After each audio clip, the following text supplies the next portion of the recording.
Bonjour à tous. Alors, le verset, c'est que nous sommes appelés à la liberté et que nous ne devons pas faire de notre liberté une raison de vivre dans la chair et que nous devons être serviteurs des uns et des autres. Donc, du coup, il y a plusieurs points à retirer et je sais que chacun a sa manière de voir ce verset par rapport à son expérience, à ses acquis, à ses révélations.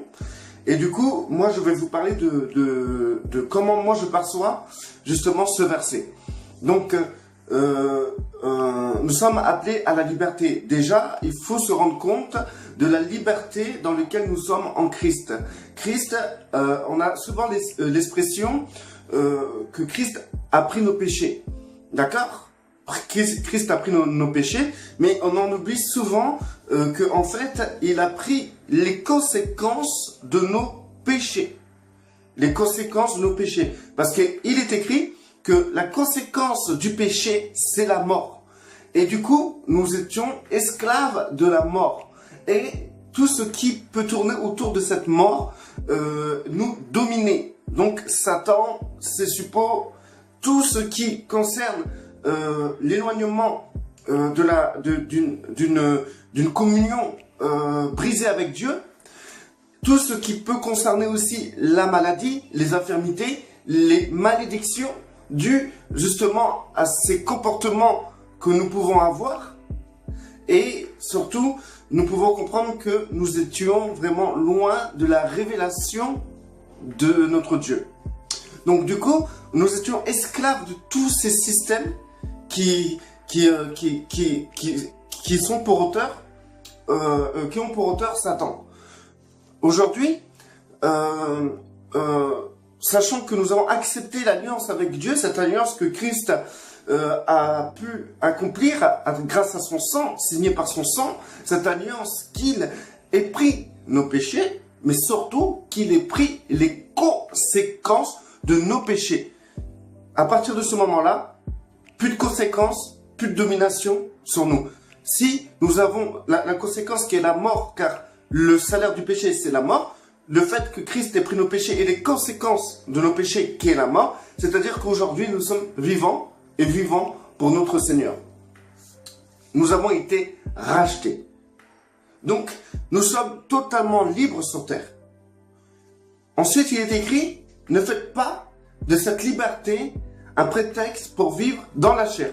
Directement, les gens font référence, chair, péché, chair, mal agir, dire des gros mots, fumer, boire, chair, c'est mal agir, c'est être méchant, être en colère, faire du mal.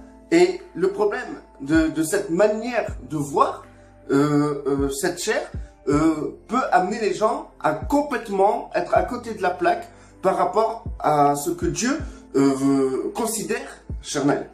Donc du coup, vous êtes libres, mais ne faites pas de cette liberté un prétexte de vivre selon la chair, mais soyez serviteurs des uns et des autres.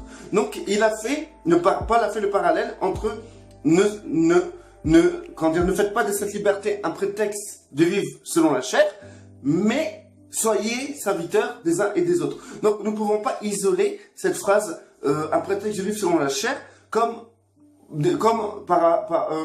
on peut s'imaginer que la chair c'est le péché. Non, Paul faisait pas référence à ça. Il faisait pas référence à ton mauvais comportement. Il faisait référence à quelque chose qu'une personne peut accomplir, peut faire lorsqu'elle est libre dans un système, dans un monde où il y a des systèmes où les personnes ont la capacité de s'accomplir. Avant, nous étions esclaves. Nous avions peur de la mort, peur de ça, peur de ci, peur nous étions livrés à nous-mêmes dans ces systèmes, dans les systèmes des sociétés actuelles. Du coup, nous vivons dans une espèce d'esclavage mental dans lequel nous essayons de nous épanouir sur terre.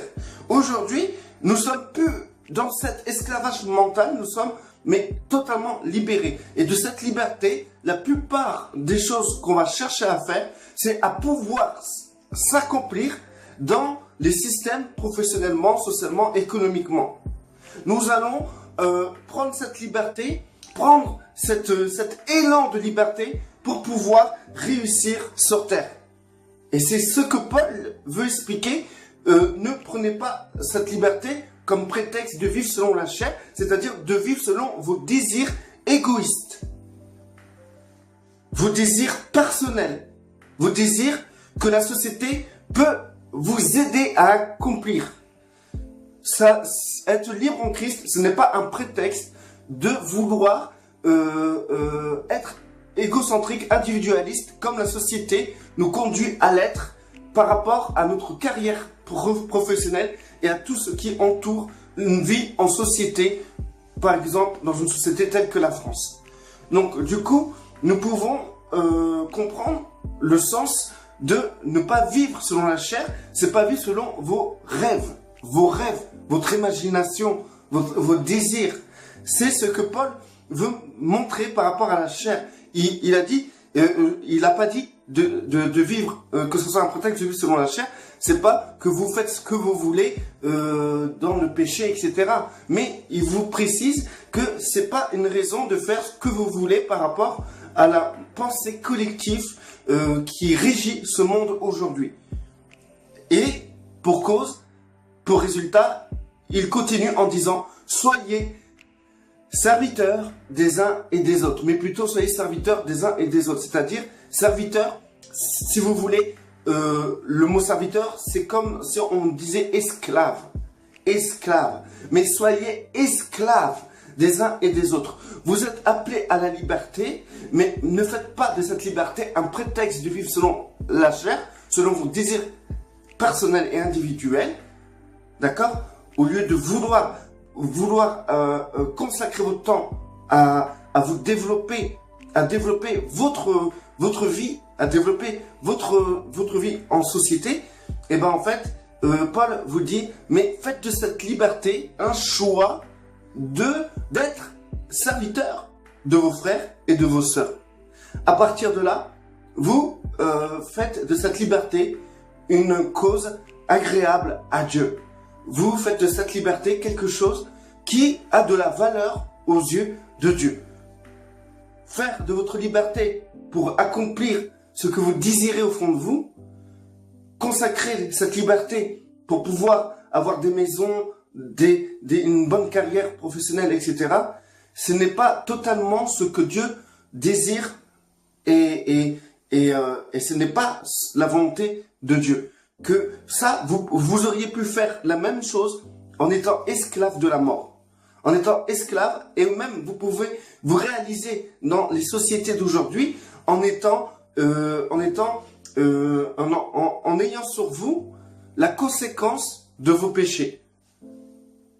Les gens, il y a des gens, la plupart des gens dans cette société ne sont pas chrétiens. Ils n'ont pas une alliance avec Dieu qui a été signée par le sang du Christ. Ces gens-là, malgré ça, ils s'en sortent dans la société. Ils ont une forme de désir et une liberté de pouvoir les accomplir. Et du coup, on peut comprendre à partir de là qu'ils ne sont pas si différents que nous. D'accord? Donc du coup, ces personnes-là ont sur eux le poids de la malédiction de leur péché.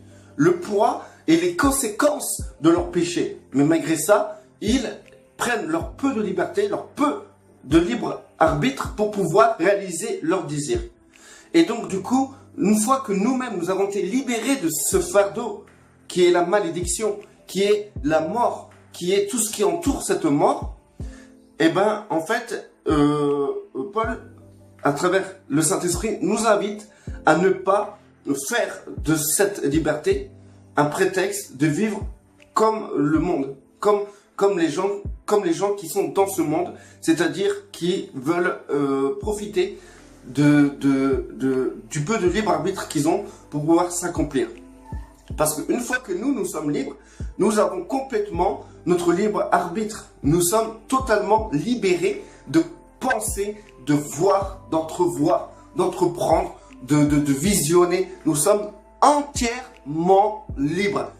Et que cette liberté qui est si immense ne soit pas pour mieux exécuter ce que vous n'arriviez pas à faire lorsque vous étiez sous la domination de la mort à cause de vos péchés. Mais soyez serviteurs des uns et des autres. Vous êtes libres de penser, et dans cette liberté de penser, vous devez faire le choix de servir votre prochain, servir vos frères et vos sœurs en Christ.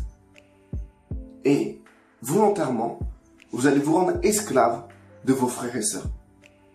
C'est un choix que vous faites. Nous avons été libres nous avons été libérés pour que notre libre arbitre soit complet, que ce libre arbitre soit utile entre les mains de Dieu. Restez bénis et à la prochaine vidéo.